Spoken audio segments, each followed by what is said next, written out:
Now tell me again about your podcast, The Dork Forest, for those that haven't heard about it. Dork on Dork dialogue. I'm one of the dorks, and then I talk to people about what they love, and it can be comic books and video games and movies and television. But like this week's episode is wrestling. And professional wrestling. By the way, at the end of which it ran an hour and 40. The show was an hour. So if someone won't stop talking, and then it's 45 minutes later, and I say I'm turning the recorder off because your dorkdom is overwhelming. That's how you ended the podcast. That's how I ended the podcast. It was Mike Schmidt and Andy Peters, a couple of great comics who have their own podcasts, and but they would not stop talking about professional. And I love. I don't know anything about. I haven't watched professional wrestling. I grew up next to the Crusher. I don't know if you remember the Crusher and the Crusher, like in a junkyard that would crush cars. Professional wrestling. Oh. Professional wrestling Crusher. I grew up Baron next to a von Crusher. Raschke. You know Baron von Raschke. Sure. No. This isn't going to be a wrestling match. It's going to be a war. And but it was 1977. It was the golden age of Crusherdom of pro wrestling. But That's it can before be Piper, after. It was much before Rowdy after Piper. the Iron Sheik and all those guys. Yeah, So the how Iron deep Sheik. do you get in your Dork Forest podcast? I mean, we're entering level 5 Right. depth. The first Dork expedition I did was here in Seattle with a guy who was like, I roast my own coffee. And I was like, I am shocked, Seattleite, that you roast your own coffee. You don't trust someone to roast their own coffee. So we go, And that's a dork. That's the definition of dork is someone who's way too into is everything. enthusiastic about whatever they are into. Like in I Portland. may be a dork. Bob's kind of a bee dork. What do you mean you may be a dork? What? I think I might be a dork. Bees? Oh, he's Well, I a have bee bees. dork. I have chickens. I grow apples. I do my own honey. I do the. Yeah, I had a bee dork on. I had a lady who talked to me about bees, and then I got free honey at Christmas. My life was it was. So pretty, you get dork. It can be anything. You get dork swag from all of these people. dork swag is pretty awesome. Her Yeah, dork yeah. bling is big. Yeah. Well, you've already done bees, though. I can't be on your podcast. Right, now. but we just scratched the surface of bees, and bees was over a year ago, so we could redo. I could do a bee bees. thing? Yeah, All right. you could do bees. You could do. I could also chickens. talk to you about having backyard chickens, which is I did not think of it as a dork thing. Right, how many chickens do you have? 30. She's stunned by your dorkness. You're a chicken farmer, Yeah. Bob. That is not a dorkdom. You own a chicken But farm. what I do is I keep taking on hobbies. Last year, I discovered that in the Pacific Northwest, where it's moist, a lot of people go out and find mushrooms. Right. And my wife likes mushrooms, so I Yeah. turned into a forager. Wait. You ever go hunting for mushrooms? No, my grandmother used to pick mushrooms when I was a kid, and she said, "Don't do it. They'll kill you." Well, there's some that'll kill you. She's Right? correct. Right. And so I said, well, how do you know which ones? And she was a 90-year-old Armenian lady.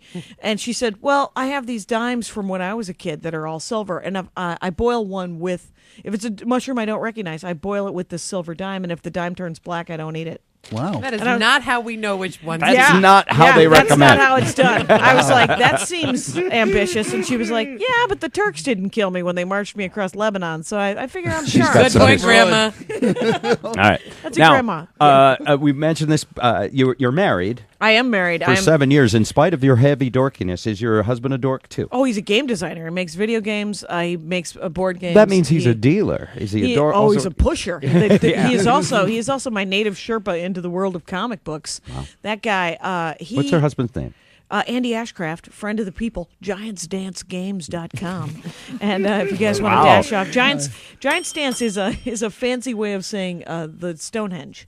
So he named his game company after Stonehenge, and he said, I regretted it almost immediately as I tried to explain that it's the plural of giant, and then the word dance, and then the word games. So Giants Dance and I was like, wow, I'm already bored. So you're correct. That So is you married painful. him. So I Yeah. married him, and he's. But my favorite thing about, because I was a loner. Like, I don't know if you see a lot of stand-up comedy. You know that it's They're just loners. yeah, it's a parade. So of, you were a typical stand-up comic before him, going around the country all. oh my God, alone yes. in your car. Alone in my car, just occasionally getting laid and always getting drunk. And because that's what comics do. It's just a parade of Asperger's victims, just fighting a wind of autism. Right. Yeah. And you're like, all right, Riding a wind. riding the wind, Riding the wind. You're miming it against. It's a weird the wind. life. It's a weird life. Oh, it's a crazy. So how life. did you meet you met your soulmate? Through the online. Online? Finally, online dating. Which was service was invented. it? A Craigslist? No, it was the Onion. I'm not even kidding. I went through the Onion. He went through Nerve.com. It was some sort of umbrella thing. And I was like, I went through the Onion because I was like, well, at least it'll be someone who understands funny. Okay, And- I get that. Yeah. But I didn't know that it was, The Onion has a dating they section? don't. It was part of this giant umbrella thing. It was just an ad to the right of the Onion. Oh, it was an ad on the Onion. So Yeah. you figure if they're advertising on the Onion, then I might find someone else I who wish reads I the had Onion. been that savvy. You weren't even thinking that. No, clear. I It was had late. thought it You were was drunk. through the Yeah, Onion. Okay. And So all right.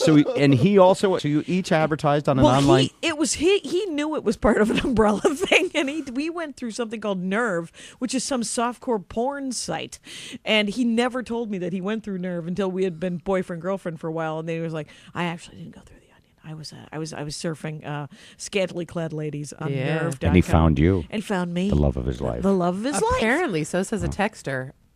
Andy is looking to design the perfect board game. True or false? Oh, he is constantly trying. And You have an entrepreneurial husband. I do have an and he loves to haggle. I hate haggling. He isn't very good at it. Because here's the thing about hagglers. There's a skill to it, and it's a jackass skill that I don't enjoy. Because my father loves to haggle too, and I think it feels rude. It feels confrontational, It rude. feels it's just If you're basically telling someone that what they have is not worth it. Right. And I feel bad always doing that because I feel sad for the person that I have to attack their product. Is that how you feel? Right. So I was in Kuwait performing for the troops, and they keep taking us to like different merchant like bazaars and cool. stuff, and they keep going, well, you got to haggle. They won't respect you unless you haggle. And I was like, yeah, I'm not staying. They don't need to respect me. I'm good. I think $10 for Middle Eastern coasters that were made in China. That's what I would spend for Seattle coasters that were made in China. Right? So I'm just going to pay It it. seems fair, right? Right. But they always start by asking you double what they will take. Oh, really? Yeah, you didn't Well, know that. No one told And- you. Well, who cares, right? And because $10 seems fair. And so what I was doing is I was buying soccer jerseys for my husband because he likes soccer, and I bought one from Iraq, Kuwait, and Iran, I think. And so I go, I'll take one of each, and the guy goes, it'll be $45 for all three. And I go, okay, well, we have a choice here. I can either give you $45 or we can haggle. And he looked at me and he goes, $35?